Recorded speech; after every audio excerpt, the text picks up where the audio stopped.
If you're interested in what China's doing in Africa and the Global South, you're going to want to subscribe to the China-Africa Project. We've indexed every major news story going back years, and it's easily searchable by country, topic, or keyword. Plus, we're the only source for daily analysis on all of the big stories related to Chinese engagement in Africa and throughout the developing world. With a subscription, you'll enjoy full access to the site. Plus, you'll get our popular daily email newsletter that comes out every morning at 6 a.m. Washington time. Subscriptions start at just $7 a month for students and teachers and $15 a month for everyone else. To sign up, just go to ChinaAfricaProject.com/subscribe. Once again, that's ChinaAfricaProject.com/subscribe. The China in Africa podcast is brought to you in partnership with the Africa-China Reporting Project at Wits University in Johannesburg. The ACRP aims to improve the quality of reporting on Africa-China relations through reporting grants, workshops, and other opportunities for journalists. More information at africachinareporting.co.za and our dedicated training website at africachinatraining.com.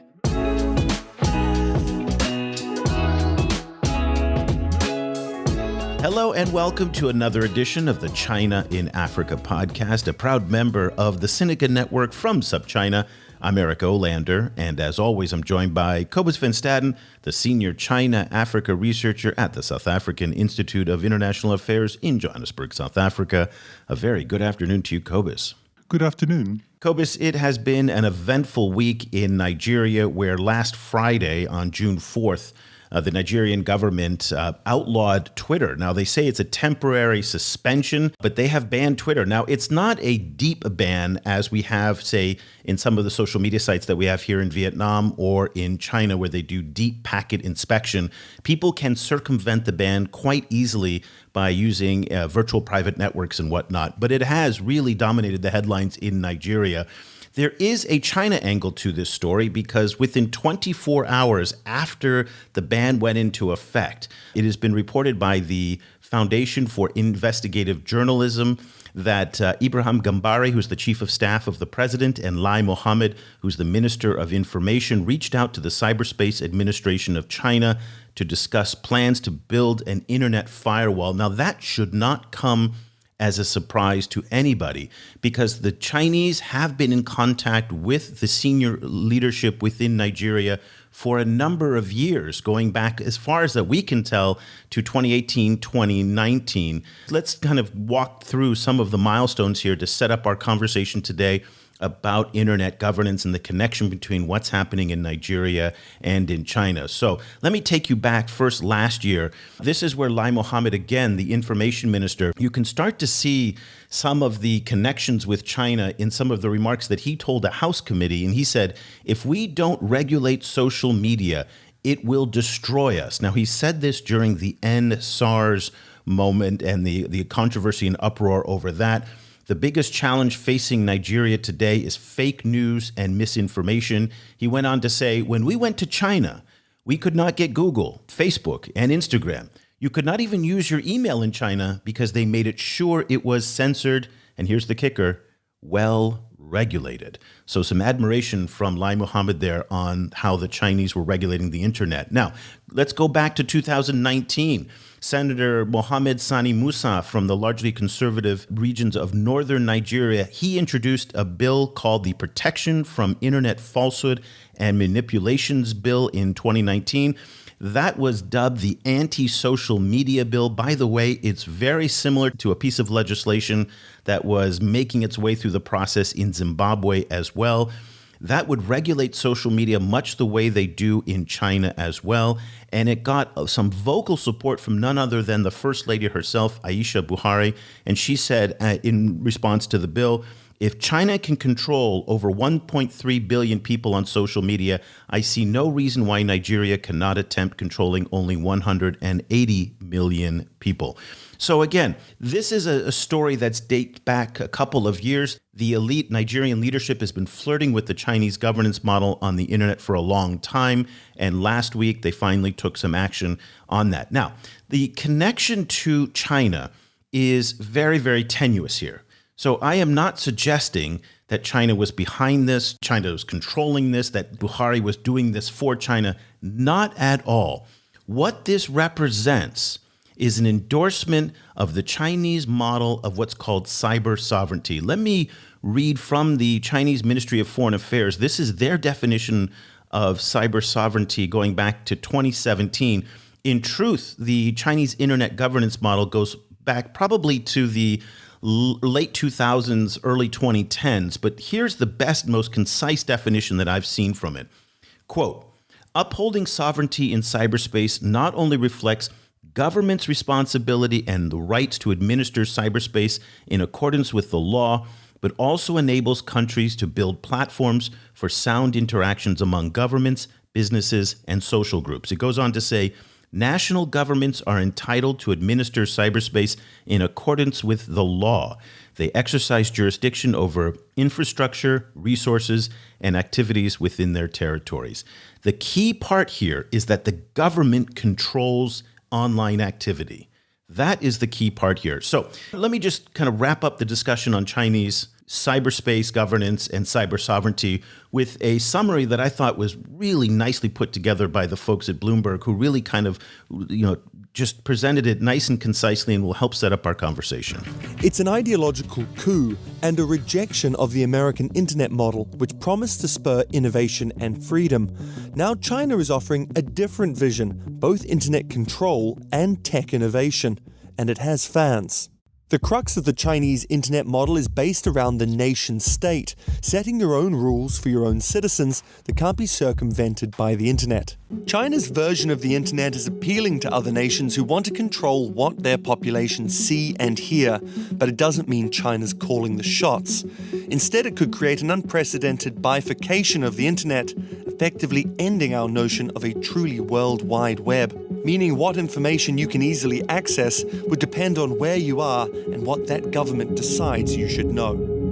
So a lot of that should sound familiar to what happened in Nigeria. Again, that was from the team at Bloomberg, and they did what I thought was just a nice, concise report. And again, you'll really hear a lot of the same language that we're hearing out of the Nigerian leadership in defense of their ban of Twitter, talking about sovereignty, national security, in the national interest. Again, the nation state is at the core. And Kobus, Nigeria is by no means alone here. There's a great report that came out today from the VPN company Surfshark that studied internet censorship around the world. And they have found that in Africa, since 2015, 30 countries have imposed some restrictions on access to social media and online content. And worldwide, that number is 66 out of 180. So in many ways, what Nigeria has done is part of a much larger trend. Yes, it definitely is. At the same time, I think one should be, one should tread carefully in terms of kind of connecting this trend directly with China. Simply because one of our friends, the friends of the podcast, Eugenio Gallardone, which we've had on several times before, his work has pointed out that in many cases in Africa, the kind of reasoning or the reasons given by these governments who when they crack down on the internet is as you mentioned in the case of Nigeria, occasionally kind of Chinese style, like national sovereignty kind of reasons, but in other cases it's just as likely to be kind of American style war on terror rhetoric that's used kind of to crack down on the internet. So it's not necessarily that it's a one-to-one connection to China, although as you say, China provides an entire kind of worldview and an entire model of thinking about how the internet should be run. Let's get a perspective on this from somebody who has been following this very closely. Emeka Omeje is a lecturer in communication studies at the University of Ghana. He's also a native Nigerian who's worked in Nigeria as a journalist for more than a decade. He's also been a lecturer there and also in South Africa and knows the space very well and has been following the story quite closely. He's an old friend of the show, and we're thrilled to have Emeka back. A very good afternoon to you, Emeka. Yeah, thank you so much, Eric. I mean, the situation in Nigeria, like you rightly pointed out, it is not a direct line to say, oh, China has come to Nigeria and told the president or the Nigerian political actors, oh, you should shut down the internet, you should regulate the internet. No. But, the world has become, a kind of two models, guiding the global affairs. So you have the US model and the Chinese model here. So most times, China provides a kind of, some form of inspiration, some form of, confidence, bolstering for the local actors. So, local actors could say a way of convincing the people, say, well, China is prospering, and the internet, the social media is controlled, it's well regulated. Then we could do the same thing, and we also would be, the country will also prosper. But Africans, we all want to prosper. One thing that we have to agree is that even if you are a dictatorship in Africa and the economy is prospering, people will overlook it. So if you are able to, tell people that, well, if we shut down the social media, the country will prosper, people will say, okay, where has it been done? They say, oh, China has done it. And Africans say, oh, China has been prospering. So, oh, fine. Okay, try and do it. Okay, that means if you do it, we also prosper. So I agree that China is not coming, is not forcing political actors in Nigeria to say, please regulate your social media platform or social media space. But that inspiration is there. That confident boasting is also there. So we are saying the Chinese model is good. It's been proven over time. China has done it. If you also look to the Middle East, you will see that has been done by some other countries in that axis. And they're also prospering. So why shouldn't Nigeria? If Nigeria does it, we should also prosper. So these are influences, They are not. It's not a straight line, like Kobos rightly pointed out. It's not a straight line, but it's just there. The influences are there, so we can't deny that. We can't deny that's an inspiration. That China is an inspiration for many African political leaders. But like I pointed out earlier, I said one thing that we must all come to acknowledge is that China will provide digital infrastructure in the short to medium term. They will meet our requirements for digital infrastructures in Africa. But one thing that I keep on harping on is, what happens in the next 10 to 20 years when there's a total decoupling between the US and China in the technology space? Now we have Huawei's Harmony OS, and we have Android and iOS. So what happens when there's a total decoupling between these two segments? So we have Chinese on one side and the US on the other side. What happens to freedom of information? What happens to political pluralism? What happens to free speech? So this is what, most African political actors are not taking into cognizance. But these are realities that we have to come to terms with as things evolve over time. So whether we like it or not, China remains an inspiration. It remains a model that African leaders look up to. And this could have influenced the action in Nigeria. Because like you rightly pointed out, the First Lady has harped on this in 2019. The Minister of Information also repeated this in 2020. They couldn't have just been repeating that, They couldn't have been, they could have pointed to some other countries. They could have pointed to maybe any other country. Why China? It's because it's a model, it's an inspiration. So that's what I think. I agree with you that China kind of creates this kind of inspiration or kind of a model of how this kind of situation can work. But can you outline what are some of the domestic reasons why Nigeria decided to ban Twitter, and why did they decide now? Like what is pushing the government to act now? Well, in the case of Nigeria, you will realize that there's an ongoing insecurity conflict crisis in Nigeria.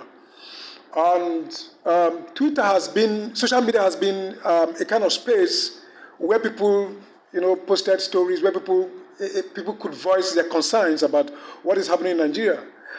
You would also take note that in October 2020 there was an NSAS protest, which was the first time that a protest was organized online, and it was very, very successful.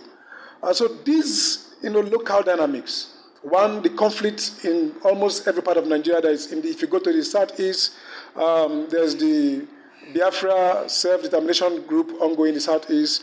If you go to the middle belt, there's herdsmen, farmers crisis. If you go to the northwest, there's banditry. And there's banditry. If you go to the northeast, there's Boko Haram insurgency and ISWAP ongoing there. If you go to the southwest, there's also people, Odua self-determination group. If you go to the south, there is Niger Delta self-determination group. So everywhere in Nigeria, it's there's crisis everywhere. So social media the platforms have become a space for Nigerians, to voice out what is happening in the country, because most time the local media, the mainstream media, they don't cover these things. So it is social media. So people are going to post what is happening on social media. Then the government does not want people to see what is happening. They don't want it to go out, because it is when the international community knows what is happening in Nigeria that they take action. So they want these things to be covered, and that's why the internet, the social media, is being regulated in Nigeria. We agree that there are issues of fake news, which is normal, which happens in every space where social media is in operation, but it's not because of that. The real reason is because the social media space provides an outlet for people to voice what is happening in Nigeria. And recently, you would also have noticed that when Buhari went to London, there was a protest. The protest was organized via social media, which made him to return from London back to Abuja. Even when he went to France for a summit, there was also a protest, and it was organized via Twitter. Then again, in recent times, Twitter decided to set up office in Ghana instead of Nigeria. So many of those factors, building up, made the Nigerian government to say, okay, this is becoming too much. If we shut this down, people in Nigeria will not have access to certain information. And people outside of Nigeria will also not have access to certain information that is happening in Nigeria. As we speak, what is happening in the southeast of Nigeria is something else. It could make you weep. People are being rounded up, and things are happening like that. And the only way the world could see this is through social media. It is not happening elsewhere. So the government doesn't want this to be out, and that's why they're regulating the social media. This is what I think. So in many ways, it does resemble, again, what the situation is in countries like China or in Vietnam or in other authoritarian countries, where truth is whatever the government says it is.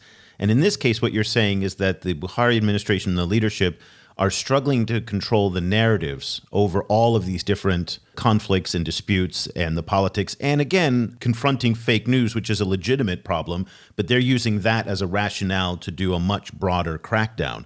And so I guess in terms of controlling this narrative, how much of a role do you think that played into it, of all the different factors that they had? Well, one of the things that you would have noticed that the government, like you pointed out, the government is struggling to control the narrative. Unfortunately, the narrative has been snatched from them by Nigerians on Twitter and other social media platforms. So the government is not in charge of the narrative. It's not in control of the narrative. The people are in control of the narrative. So the only way to snatch it back from the people and take charge over it is to shut down the social media, and that is what has happened by banning Twitter in Nigeria. But the problem is, you've banned Twitter. What of Facebook? What of Instagram? What of Telegram? There are so many platforms that are still functional in Nigeria. So the truth is that the government will try, but they won't succeed. Because Nigeria has been through this phase before. We are here. We are here when we had the Abacha dictatorship, and we knew how it ended. So what I know is that they won't. It is going to be a futile attempt to control the narrative. They won't succeed in controlling the narrative in Nigeria. I would call it the trial balloon. It's not going to work. Even the government knows that it's not going to work. Then beside that, so many Nigerians are also living on, eking out their livelihood out of Twitter, out of social media. There's so many young people who make a living out of social media, out of Twitter, out of Instagram, and now their businesses have been affected. These guys, how are they going to survive? You want to solve one problem, you are creating so many another problem, economic problem. So this is what the government should take into cognizance. And Cobus, one of the points that I was trying to make in some of my columns this week that we did for our subscribers was that it's not that Nigeria wants to copy the Chinese model full stop, which is, again, what Emeka was saying in terms of the Chinese have shut it all down. There is virtually no other narrative that competes with what the Chinese Communist Party says. And they control that from top to bottom. The entire infrastructure is built on that, and they have an enforcement mechanism that is very effective at ensuring compliance with that system. Nigeria, as Emeka pointed out, is far more chaotic and can never be controlled the way that the Chinese system is. So it's not that. What it is, though, is, again, going back to this earlier point that I was trying to make and that you made, which was the inspiration. It's a roadmap for parts of it. So the chaos with the control can sit side by side together, even though it's not entirely taking the whole Chinese system and importing it over to a place like Nigeria. Yeah, it's, I think it's the biggest news, I think, for non-Nigerians from this story is it's just a proof of how the old narrative coming out of the West that open free internet automatically leads to development, to internet-driven, economic development. That, I think, is still true in the West, but what China has shown is that you don't need an open and free internet to have internet business. China makes a ton of money from the internet. Chinese companies run kind of like massive, gargantuan e-commerce businesses and, cryptocurrencies and everything with a very highly centrally controlled internet. So I think that basic story has been disproven by China, and I think the kind of Western narrative on this particular thing is in a very troubled moment. I think because not only has this kind of like this connection between development and the free internet, there's a very kind of strong counter argument against that thanks to China, but also because the West has had so many problems of its own during the Trump era in terms of like the kind of a loss of a shared reality thanks to social media.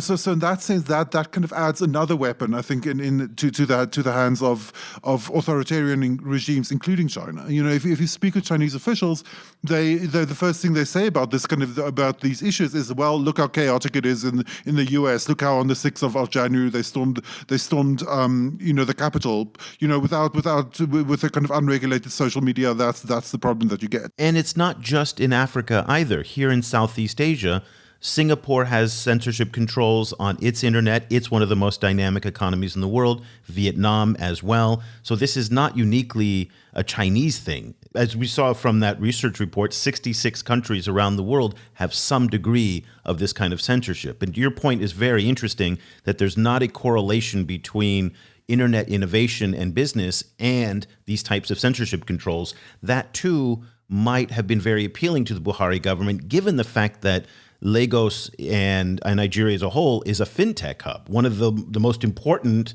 web development and internet e-commerce development hubs in all of Africa. I could just add one more thing there. I think just in terms of, and this is not specifically about Nigeria, but is in terms of the way that these things are narrated. I think one of the kind of like weak spots in Western kind of like takes on this issue is that kind of the. How to put this? Like, some of the most effective kind of Western internet businesses, some of the most like kind of world-shaping ones, do have this kind of like implicitly authoritarian aspect to them, which tend to get kind of explained away because it's explained as a business tactic. So this is what has come to be known as surveillance capitalism. Kind of it's the thing of Instagram. Or many other kind of platforms kind of tracking your movement across the internet for commercial reasons, right? So there is a kind of an authoritarian aspect kind of like baked into that success, which can't easily be kind of dismissed, and I think that kind of also weakens that argument. Emeka, in the case of Nigeria, has there been a lot of kind of panic in terms of how this kind of ban is impacting all of the other internet-based businesses in Nigeria? Because Nigeria obviously is a big center for e-commerce and other businesses. Yeah. No, there's been. I've seen a lot of guys on Twitter who says, well, we just launched our company, my products, blah, blah. I couldn't, make deliveries. Because there's so many people who are surviving via Twitter on the internet here. So it is causing a lot of tremor, a lot of tension locally in Nigeria. You see, you raised a very, very critical point about the correlation between development and free internet. If you look at those countries like China, like Singapore, like Vietnam, where internet is heavily regulated, and there's also some form of economic development, you will find that there's a commitment, to economic development by the political leadership. But that is not the same in most of sub-Saharan Africa.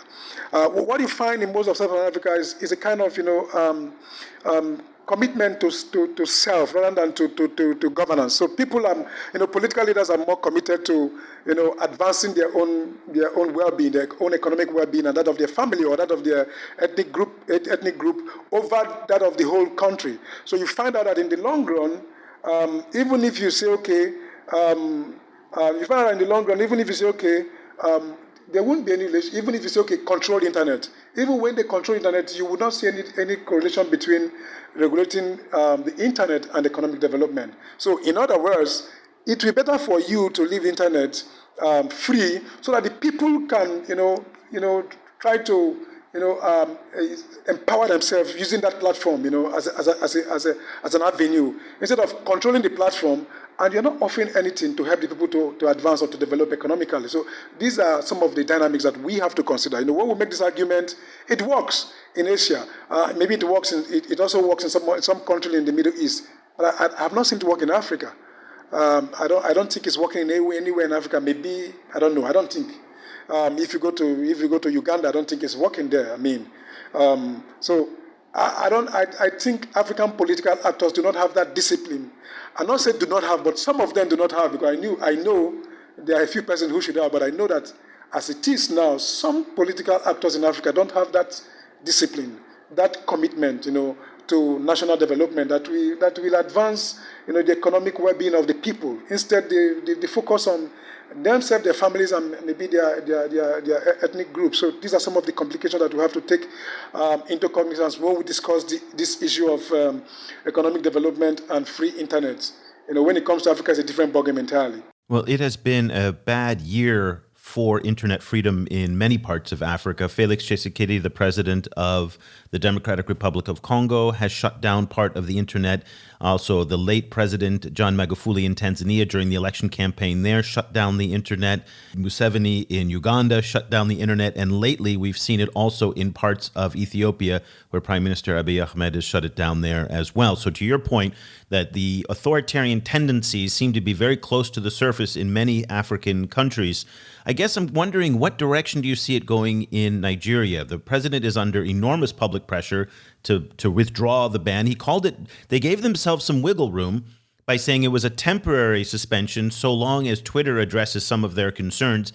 Not clear that Twitter is going to do that, but let's say that they can find a way out. Do you think that the Buhari administration is going to go more towards the authoritarian side and continue their reported talks, allegedly, with the Chinese to build a Nigerian Great Firewall like what they have in China? Or do you see him pulling back and doing what you suggested, which is giving people the space to earn their living and to do things? And there's other ways to tackle fake news and the problems that the Nigerians are talking about. Which way do you think that they're going to go?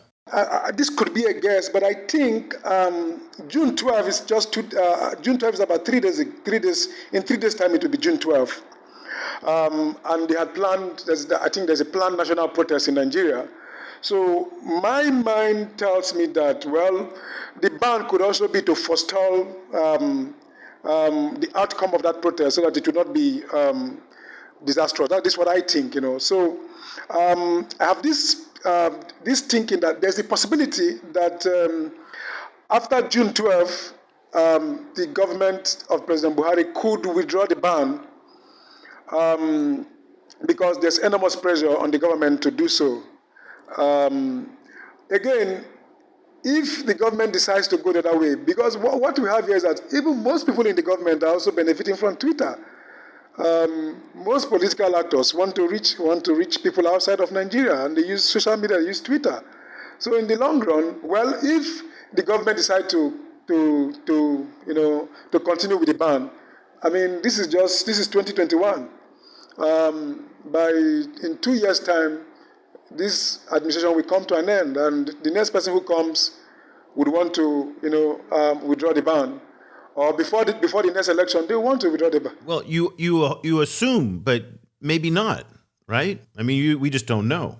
We don't know. Yeah, we don't know. Actually, I don't know, but I just think so. This is my own mind. This is my thinking anyway. And how do you think this kind of current scandal, how does that affect Buhari's political kind of future? Do you think he'd get a lot of kind of opposition to him because of the ban, or will it actually gather some support? Well, Buhari has got nothing to lose any longer. This is his second term and final term. So whether you support him or you do not support him, it does not make any meaning to Buhari. So that's why. and his party, as going to be in the wider scheme. From the way the party is going, you would realize that there will be realignments. There will be spin-offs in the All Progressive Congress. That would definitely happen. And I don't think Buhari is really after having someone. I don't think he's training anyone to take over from him. I don't see Buhari in that light. So. He's got nothing to lose, actually. It is. He's ruled Nigeria before. This is second term. What else does he want from God? God has done for him everything that he could ever ask for. So, he's got nothing to lose. You support him or not, it doesn't affect Buhari in any way, I must confess. I guess the concern for me is that whether the ban stays or whether it goes, it's not really the important thing here. The fact is that an important benchmark was crossed. An important line was crossed. And maybe this time Buhari will pull back. But you know that Nigeria has a long history of anti-democratic leaders. And there's a possibility that the next person who comes in, again, you're optimistic and hopeful. We just don't know. And Nigeria is in such a fluid political situation right now, given all of the conflicts, given all of the unrest that it faces and the challenges that it's facing. And we are still not through with the whole COVID situation, even though many parts of the world in the United States and Europe, they're celebrating and going out and having all their fun. For those of us in the global South, it ain't happening. So this is still a long road ahead for what happens in COVID, and that could have a political impact as well. So looking forward, it crossed a line. And once you've crossed the line once, it's easy to cross it again. So true. And that's where, I guess that's my concern. Yeah. I think it's also my concern because it's a precedent, so people will always say, well, because if you see what has happened in the Buhari administration, most times they do something and people complain, but say, well, but it was good luck Jonathan did it during his time. So because Buhari has done it, if we have another democratically elected, government in future, the person could say, okay, well, Buhari did it and what happened? Nothing happened. We could do it again. There's this, this mindset among the political, actors in Nigeria that leave Nigerians, they will just complain. After complain, they will go. And if we just watch it, after people complain for like 2 weeks, they will just forget. They will move on. That is the problem in Nigeria. Nobody's going to keep on complaining and complain and complain. No. Nobody's going to keep on protesting for the next, say, 6 months or 1 year. No. So people just complain, oh, Twitter is gone. And everybody's scared. Nobody wants to bear the cat. Nobody wants to be shot, or nobody wants to lose his or her life, because I don't think it's worth losing anyone's life anyway. So they say, okay, let's just wait. Nigerians are very patient people. Let's just wait. 2 years' time, he will leave. We'll just continue again. We're just patient people. But not nice for freedom of speech, and freedom of information in Nigeria. I don't think it's not a nice thing for now. Do you foresee, in either in Nigeria or in other parts of Africa, governments moving towards a more comprehensive kind of full Chinese-style firewall? It strikes me that a lot of people have pointed out that many Nigerians immediately switch onto VPNs. Kind of just continue to use Twitter via VPNs, and at the moment the enforcement of it is relatively kind of fast and loose. And in that sense, the kind of the relative chaos of Nigeria or like a kind of lack of central organization that we see in Nigeria and in many other African countries would seem to make it a lot harder to run this kind of like Chinese style, even Vietnam style, like central government firewall. Do you foresee that kind of cropping up in parts of Africa at some stage? Well, it's not, you can't dismiss it, but I don't know where it will start. Maybe in some other countries, but I don't know. But it won't be in Nigeria. Maybe in Rwanda. But it won't be in Nigeria because, I mean, like you rightly mentioned, the kiosks, it will be very difficult. How are you going to regulate it? We have over 200 million people. How are you going to centralize? I mean, I know it's happened in China. That's why, the first lady was saying. But hold on. It's not as expensive or as complicated as it used to be 15, 20 years ago. You can get Huawei to come in and install a network that basically will do it for you if that's what you want. We've seen that Huawei can do that and build those kinds of systems. This is what Hikvision, Huawei, ZTE, all the stuff that they're building and perfecting out in Xinjiang is being rolled out now across the country in China in terms of the surveillance state, and that's available for sale. So if you wanted to bring that, you can do it, and everybody who logs onto a phone will not be able to get it. And a VPN, I can tell you as somebody who lived in Beijing for a long time, Beijing has the deepest, most thorough control of the internet, much more so than the rest of the country. It is hardcore. Okay. One thing that people don't consider when they talk about sub-Saharan Africa is the ethnic implications of some of these things. You come to power and you are from a particular tribe in Nigeria, maybe you are from the north, and you implement these things. Someone else comes from the south and says, man, I don't like this. They do the other one. So it is good. We could do that in Nigeria, but there are also issues of ethnicity, that will affect how these things evolve. Now it is being done by Buhari, who is from the north. Someone will come tomorrow from the south and say, well, he wants to win over the people. He wants to gain the popular, following. And he says, well, I don't think this is right. This is not good for freedom of speech and democracy. I don't believe in it. And it goes. So we must take into cognizance why we consider some of these developments, especially regulation of the internet in sub-Saharan Africa. We must also take into cognizance the ethnic part of it. That ethnicity plays a huge role in our contest. Because you could do that, and the other person comes and says, because I'm not from your tribe, because it doesn't fit well into what I think. Man, this is complicated, but absolutely fascinating. Emeka Umeje is a lecturer in communication studies at the University of Ghana, a former longtime journalist in Nigeria, also a scholar in Nigeria as well. So wonderful to have you back on the show after too many years. It's been too long. We hope that it won't be so long until the next time you come and join us. If people want to follow what you're reading and writing these days, and I know you're commenting quite a bit on these issues, where can they find you? And I'm afraid you're going to say Twitter, but let's go ahead. Remember, Twitter is the place to be. At least I'm not banned. I'm not in Nigeria, so I'm not banned from Twitter. So Twitter is fine. And what's your Twitter handle? At Emeka Umeje. Okay, we'll put a link to Emeka's Twitter handle there. So everybody outside of Nigeria and outside of China who wants to get it without a VPN, we'll put it there. For those of you in Nigeria and China, you're going to have to use a VPN. Sometimes in Beijing you can get it, sometimes not. It just depends if there's a sensitive political event going on. But Emeka, thank you so much for taking the time to join us again. We really appreciate it. Thank you so much. I'm grateful. It was a nice time being here. Cobus, this is a fast-moving, very complicated story that even from the time that we're recording now and when you are listening to this show, the situation's going to have changed quite a bit. So one of the key points that, again, I've been trying to make and I've made all week in my columns was the fact that I don't believe, like you, that there is a direct line between Chinese internet surveillance and Chinese internet control and what the Chinese want other countries to do and the actions taken by the Buhari administration on Twitter. That's not the point that I'm trying to make.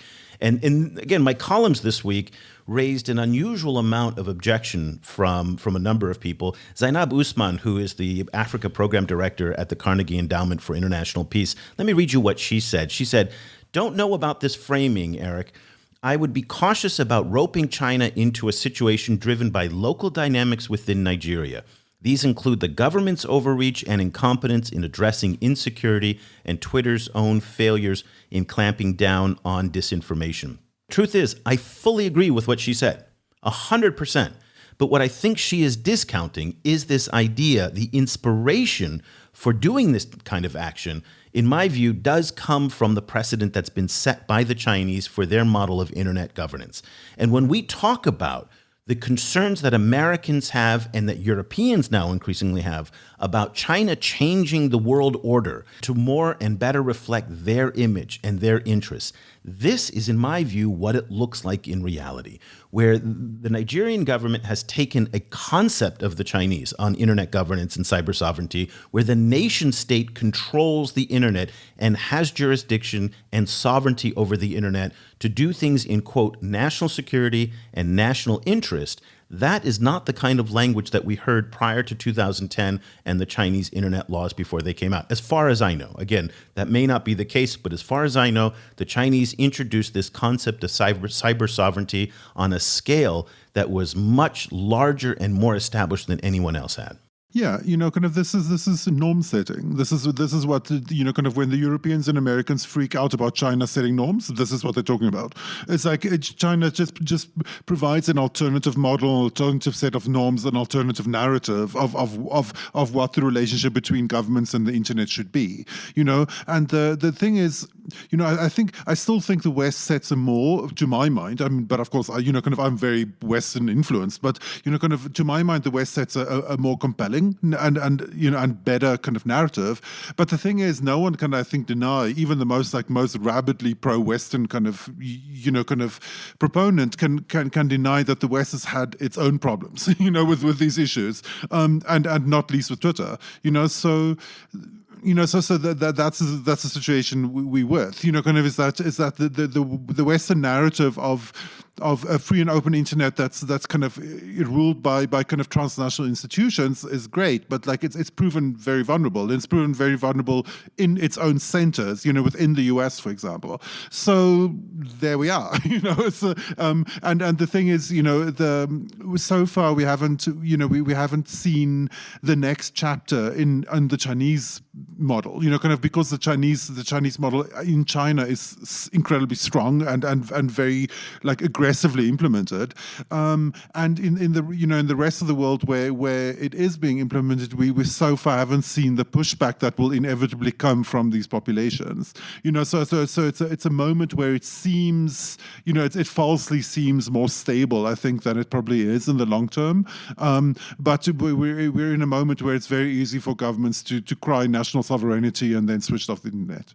If this is a topic that's interesting to you, this is what we've been talking about all week in our newsletter and on our website. And if you'd like to access the articles on our website, you're going to have to subscribe.